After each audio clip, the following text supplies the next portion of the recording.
शंकर की आराधना, शंकर की उपासना, शंकर की स्तुति प्रदीप पंडित ने खाली नहीं जा सकती। बहुत अच्छी कथा है, अगर आप उनको सुने ये सच स्वयं हमें तो बहुत अच्छी लगती है। अगर आपको अच्छी लगी तो काल कमेंट भी, करके जरूर बताना। स्वयं काल भी, फ्रेंड हम यमराज भी बस अपने भोले दूतों बाबा से के कह देते भक्त हैं हैं, तो भाई मुझे कि बहुत जिसके अच्छे लगते हैं। गले में आप लोग रुद्राक्ष ऐसे ही पड़ा सुने हुआ तो है, और जीवन में सुख जिसके गले में शांति रुद्राक्ष और की आनंद माला हो। है, आप लोग ऐसे ही बने रहिए वीडियो यमराज में। कहते हैं उसको लाने तो से हम पहले आपके शंकर साथ की आज्ञा लेना, क्या मैं इसको लेकर जा सकता हूँ? चलो ये कथा शुरू अगर हो शिव गई की है आज्ञा भाई, नहीं है तो तो उसको आप छोड़ लोग कर आओ, ध्यान रखिएगा उसको छोड़ दो। और हर बातों को गौर से समझिएगा। ओके,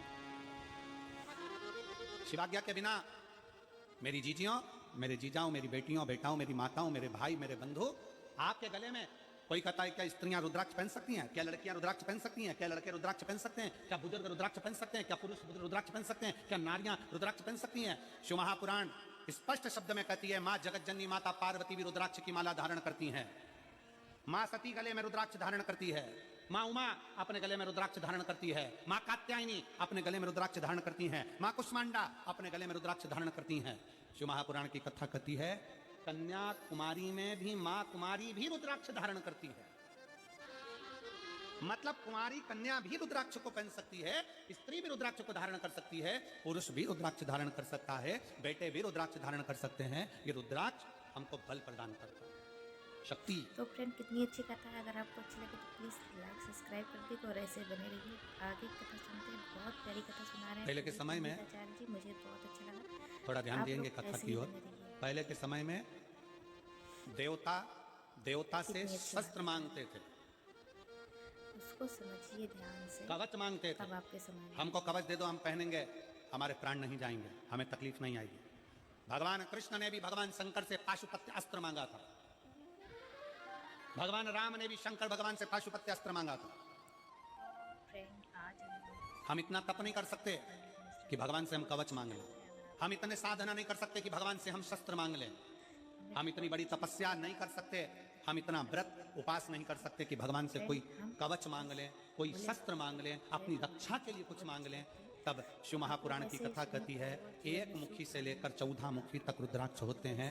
स्कंद पुराण कहता है एक मुखी से लेकर 21 मुखी तक रुद्राक्ष होते हैं। शिव महापुराण की कथा कहती है, अगर कभी मौका मिल जाए, एक रुद्राक्ष अगर तुम्हारे गले में पड़ा हुआ है तो यह मानकर चलना कि तुम्हारा शंकर जी का कवच तुम्हारे साथ चल रहा है,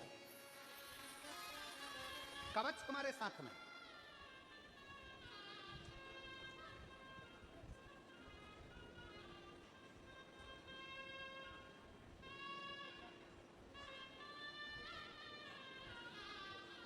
और कभी योग संजोग से आपको मिल जाए सीहोर का रुद्राक्ष, कभी बाबा की कृपा हो रहा कुबेरेश्वर धाम पहुंच जाए, सीहोर पहुंच जाए और रुद्राक्ष मिल जाए, प्रयास करना है, प्रयास।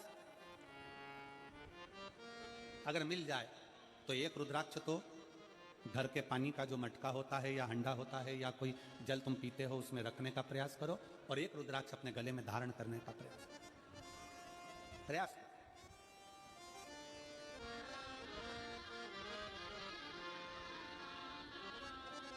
और मेरे भोले तो फ्रेंड कितनी तेरा अच्छी कथा है। सहारा और ऐसे बने रहिए। आगे मेरे भोले तेरा सहारा आप लोग ऐसे ही बने रहिए। मेरी नैया का तू किनारा है, मेरी नैया का तू किनारा है।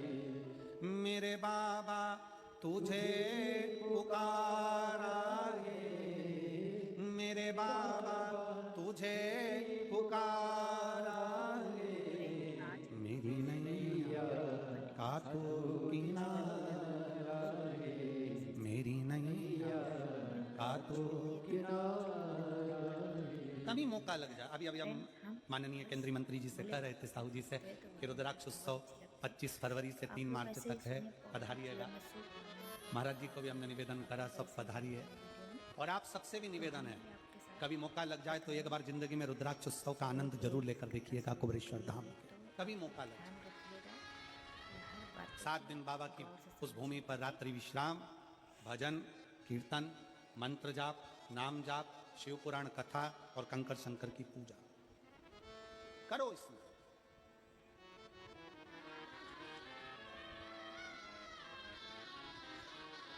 शिव भक्ति मार्कंडे ऋषि का चरित्र कथा है, मार्कंडे बाबा की कथा कथी है। मार्कंडू जी कहते हैं मार्कंडे से शंकर के शिवलिंग का पकड़ कर स्मरण कर। और मेरी जीजियों, मेरे जीजाओं, बेटियों, बेटाओं, मेरी माताओं, आपको बहुत बहुत धन्यवाद देता हूं जो आपके घर में शंकर का शिवलिंग है, आपकी रक्षा करने वाला शिव आपके घर में। शंकर को छोड़कर, अपने शिव को छोड़कर दूसरी जगह जाते थे। अपने शिव की भक्ति को पहचाने, शंकर की विरल भक्ति को जाने। तो फ्रेंड, कितनी अच्छी कथा है। अगर आपको अच्छी लगी तो प्लीज़ लाइक सब्सक्राइब कर दीजिए और ऐसे बने रहिए। आगे कथा सुनते हैं, बहुत प्यारी कथा सुना रहे हैं प्रदीप पंडित आचार्य जी, मुझे बहुत अच्छा लगा। आप लोग ऐसे ही बने रहिए। शिव तत्व कहता है, भगवान शंकर का चरित्र कहता है। मार्कंडे जी का चरित्र करा, मार्कंडू जी स्वयं मार्कंडे जी के लिए कर रहे हैं। शंकर का शिवलिंग जिसके घर में, आओ, शंकर का शिवलिंग जिसके घर में है, शंकर जिसके घर में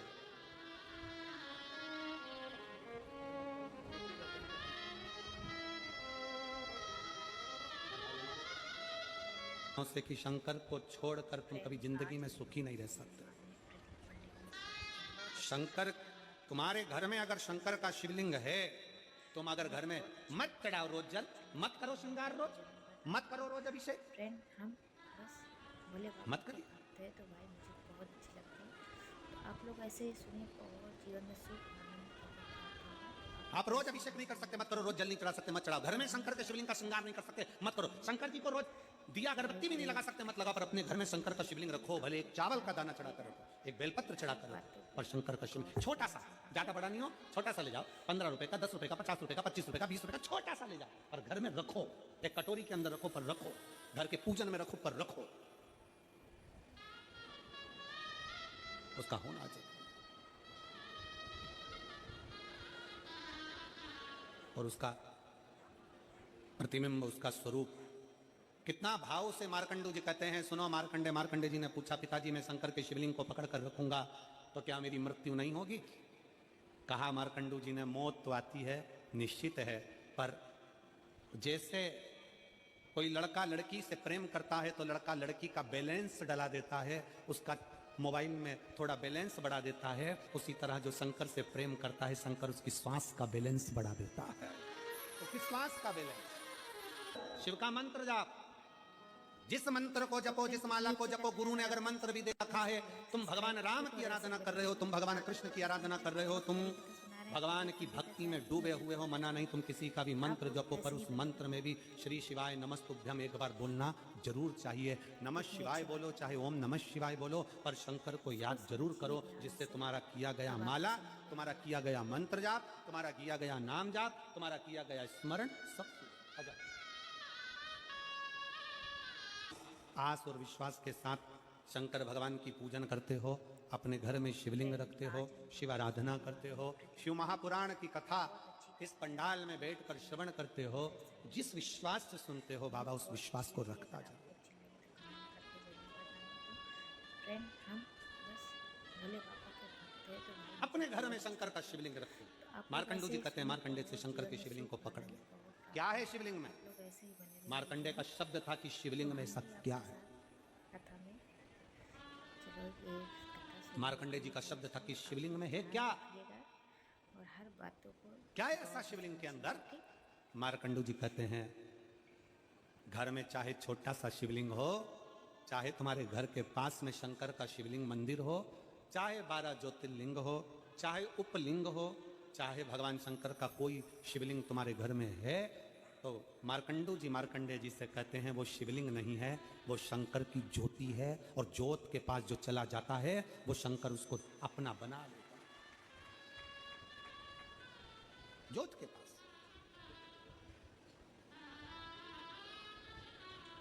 एक बात पूछें आप लोगों से, उत्तर दीजिएगा।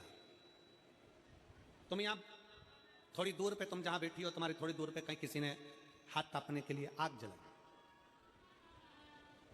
तुम्हें हाथ नहीं तापना, तुम्हें उस अग्नि के पास नहीं जाना, और तुम उधर से पास में बैठी हो, ईमानदारी से बोलना, आग की तपन तुम्हें लगेगी कि नहीं लगेगी? भले तुम हाथ नहीं ताप रही, भले तुम उस अग्नि के पास में नहीं जा रही, पर वो अग्नि के पास से भी अगर निकल कर चले गए तो अग्नि की तपन शरीर को लगेगी, अग्नि की आंच। ये दिया यहाँ पर लोग दीप प्रज्वलन करते हैं, प्रतिदिन अतिथि गणाते हैं, दीप प्रज्वलन करते हैं। दिया वहां जलता है, उसका धुआं, उसकी लपट, उसकी गर्मी ये एसी के माध्यम से खिंचकर यहाँ आती है।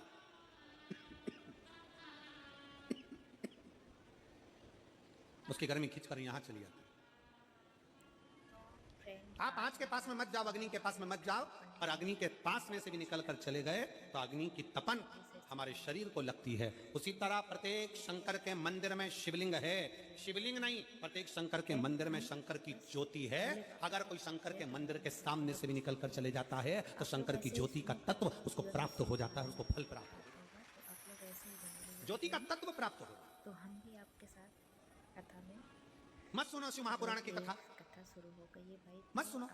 मैं पंडाल में नहीं बैठूंगा, मैं पंडाल में नहीं जाऊंगा, मैं कथा सुनने नहीं जाऊंगा, मत जा। और से समझिएगा, ठीक? कथा चल रही हो और उस गली से भी आप निकल कर चले गए, भले तुम्हारे कानों में शब्द ना पड़ा हो, तुम्हारे कानों में शिव महापुराण का अक्षर भी ना गया हो, तो भी वो असर करती ही है। एक पत्र था, वो हमको ढूंढना पड़ेगा।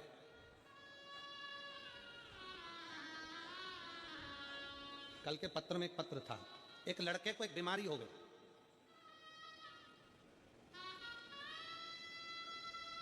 ऐसी बीमारी जिसका इलाज पूरे भारत में तो क्या पूरे देशों में नहीं है, जिसमें धीरे धीरे शरीर का अंग काम करना बंद कर देता। पत्र था, बच्चे को एक जीबीएस कर कोई बीमारी थी, वो बीमारी लग गई, उस बच्चे का शरीर काम करना बंद कर दिया, बच्चा पलंग पर पड़ गया। डॉक्टर ने कह दिया इस बीमारी का कोई इलाज नहीं है, ये शरीर धीरे धीरे धीरे धीरे जाम हो जाता है और शरीर काम करना बंद कर देता। तो फ्रेंड कितनी अच्छी अगर वो बच्चा यहाँ बैठा हो, माँ के साथ आया हो, तो बच्चे को लेकर यहाँ आ सकती हैं या हाथ हिला सकती हैं। कहीं बैठी हो, पत्र हमको ढूंढने में समय लगेगा, इसलिए आप कहीं बैठी हो तो हाथ हिला सकते आप लोग ऐसे ही बने रहिए। और बच्चा आया हो तो बेलपत्र लेने के लिए जरूर आए।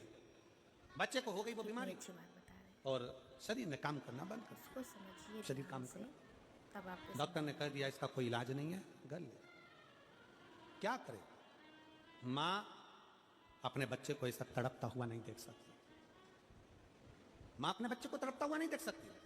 उस पत्र में उस बहन ने लिखा कि मेरे नजदीक में शिव महापुराण, उसने स्थान भी लिखा, वहां कथा हुई, बेटे को ले गई, रोज कथा में शंकर के चरणों की मिट्टी, भगवान शंकर के उस पंडाल में बैठकर वही कथा सुनती और उसी की रज अपने बेटे के शरीर पर लगाती, भगवान से प्रार्थना करती, तूने सबकी सुनी है तो मेरी झोली क्यों खाली करता है। वो माँ पत्र में लिखती है अब मेरे बेटा पलंग पर नहीं सोता,